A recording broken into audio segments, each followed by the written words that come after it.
Alors, bonjour tout le monde. Petit débrief philo foot après la belle victoire de Marseille ce soir contre Montpellier, 4-1. Ça m'a fait penser à deux références philo. Tiens, j'ai une tasse d'ailleurs philo foot, j'ai une tasse foot aussi. Hmm, un bon petit thé à la menthe pour faire descendre toutes ces émotions. Bah oui. Ça a très mal commencé.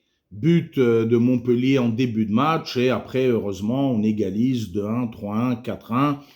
On a une première mi-temps difficile. Montpellier tire deux fois sur le poteau. Montpellier est une équipe vaillante qui n'a pas démérité. Ça me fait penser à deux références philo, ce match Marseille-Montpellier. La première, c'est une référence d'Héraclite qui dit « On ne se baigne jamais deux fois dans le même fleuve ». Bah oui, c'est jamais la même eau, c'est jamais le même homme. Même si je me suis baigné la veille, le lendemain, j'ai un jour de plus. C'est pas la même eau, c'est pas le même fleuve. Je me souviens bah oui, tout le monde se souvient du Marseille-Montpellier 1998. On est mené 4-0 à la mi-temps. Courbis, qui est vraiment un coach que j'adore, va voir Nicolas et dit attention, le match n'est pas fini. Et effectivement, l'OM revient et on va gagner 5-4. Oui, mais c'était le passé. Beaucoup moins connu, le premier match de l'Orange Vélodrome. J'y étais avec mon père et mon neveu. Il y avait aussi Marseille-Montpellier, mais là, on avait perdu 2-0 contre une très belle équipe de Montpellier, d'ailleurs coachée par Courbis, je me souviens très bien de ça. Donc là, voilà, là, c'est un autre OM Montpellier, c'est jamais la même eau, c'est jamais non plus voilà, les mêmes OM, les mêmes Montpellier. Et bon, là, les circonstances nous sont favorables. On gagne 4-1. Et Gasset avait raison. Quand Gasset est nommé entraîneur, on est dans un contexte de crise. Gattuso qui déclare après la défaite contre Brest qu'on a touché le fond, remplacement d'entraîneur. Et Gasset, quand il prend et que tout le monde, enfin, pas mal de gens se moquent un peu de lui, le Chambre, quand Gasset prend les rênes de l'OM, je me souviens de cette belle phrase qu'il a dit. Il a dit, oh là, c'est la crise et tout, mais bon, il suffit qu'on batte le Shakhtar, qu'on batte Montpellier, et les choses vont tout de suite aller mieux. Eh ben, écoutez, l'avenir lui a donné raison. Le pari mélancolique que Gasset a fait sur l'avenir s'est avéré payant. Le pari mélancolique, le titre d'un très beau livre de Daniel Ben Saïd, pari mélancolique sur l'avenir. Il y a de fortes chances que ça se passe mal l'avenir, mais on va quand même parier, on va miser sur le fait que ça pourrait se passer bien, même si ça risque de se passer mal. Et d'ailleurs, les deux matchs qu'on a gagnés, là, contre le Shakhtar, contre Montpellier, on a été mené deux fois par 1-0. Alors, je pense à une deuxième référence également, là, avec le match OM Montpellier, mais qui vaut également pour mon autre équipe de cœur, le Fus de Rabat. Donc là, je pense à une autre référence de Sartre. Je bois un peu de thé, pardon.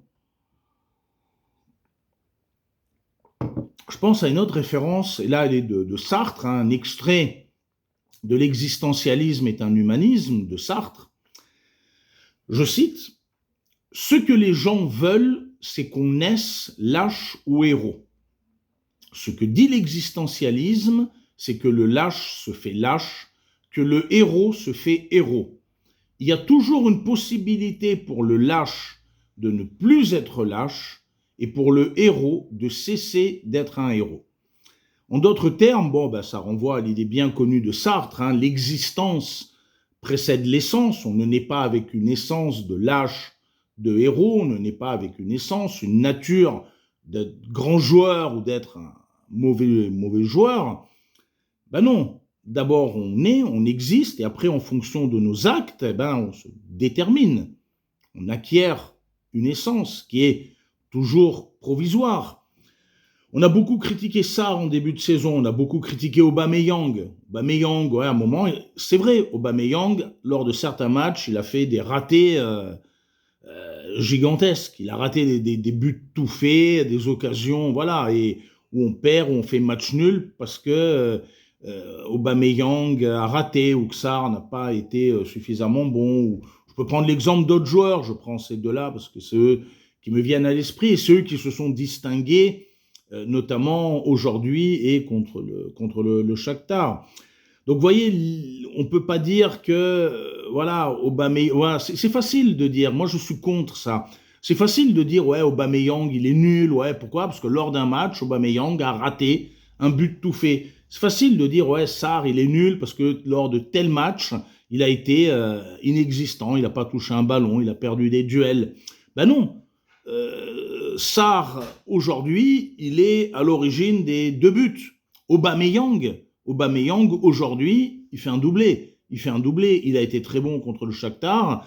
Et comme dit Raph Football, que je suis sur sa chaîne, et je pense que Raph a raison, Aubameyang, là, les prochains matchs, il va développer son potentiel, il va être en confiance, il va être mieux servi par ses partenaires. Je pense que Gasset, alors ça, ce que je dis n'engage que moi, je pense que Gasset va beaucoup apporter pour l'avenir à ce collectif et que l'OM va être une grande équipe. Mais ça vaut aussi pour le FUS de Rabat. Avant la trêve, on perd 4-1 contre les Phares. Dans un complexe Moulay Hassan, au passage, il y avait plein de supporters des Phares et pas beaucoup de supporters des FUS. Et la grande partie, d'ailleurs, est partie avant la fin du match, contrairement à votre serviteur, qui lui est resté jusqu'à la fin. On a fait match nul avant la trêve, le FUS a fait match nul contre Berchid, hein, qui est dernier du classement. Donc, avant la trêve, on dit, ouais, le FUS, ils sont nuls, ouais, c'est l'ami, c'est pas coaché, ouais. Et puis regardez, là, depuis la trêve, on revient, le premier match, le FUS bat le WAC 2-1, hein, le deuxième but dans les arrêts de jeu, j'étais au stade, l'ambiance était magnifique, et là encore, il y avait plein de supporters du WAC dans les tribunes du FUS, mais c'était convivial. Et après, ben voilà, le FUS va aller gagner au MAS, on est invaincu depuis la trêve, le FUS. Le FUS va gagner au MAS, on va gagner 3-1 à Gadir. J'étais samedi au stade, voilà, on a battu la très belle équipe de Soilem, hein, coachée par Ben Shrifa, qui est très grand entraîneur. Donc là, le FUS gagne ce week-end à l'arrache. Nana rate un penalty.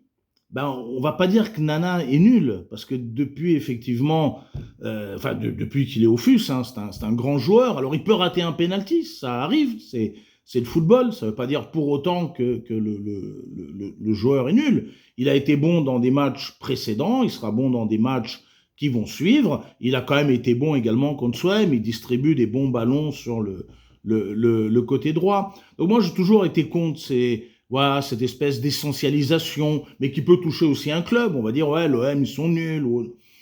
Non, l'existence précède l'essence. Il y a des phases de jeu où l'équipe arrive à faire un résultat, où certains joueurs se distinguent individuellement, et puis il y a d'autres moments où, voilà, ça va pas. Et justement, supporter un club, ça peut être critique, mais c'est continuer d'être là et d'espérer le meilleur pour ces deux clubs. En tout cas, je suis content. Samedi, le FUS a gagné, j'étais au stade, j'ai passé un bon moment avec les supporters du FUS, qui sont vraiment l'âme de ce club, autant que les joueurs.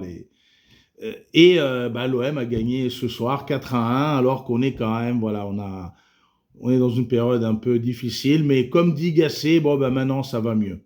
Bon, et du coup, je souhaite aux joueuses, aux joueurs de Educafoot et également ceux de l'AS qu'on encadre avec Marc, plein de bonnes choses, à l'équipe féminine on co-encadre avec Neil également, plein de bonnes choses, plein de progrès. Travaillez vos appuis, c'est important, les appuis pour gagner les duels. Travaillez aussi ça, la tactique, jeu en triangle, c'est important. On parlera de tout ça, amis, joueuses et joueurs, et passez de très bonnes vacances en attendant. Mais studieuses, faites les exercices, travaillez vos appuis, et à bientôt.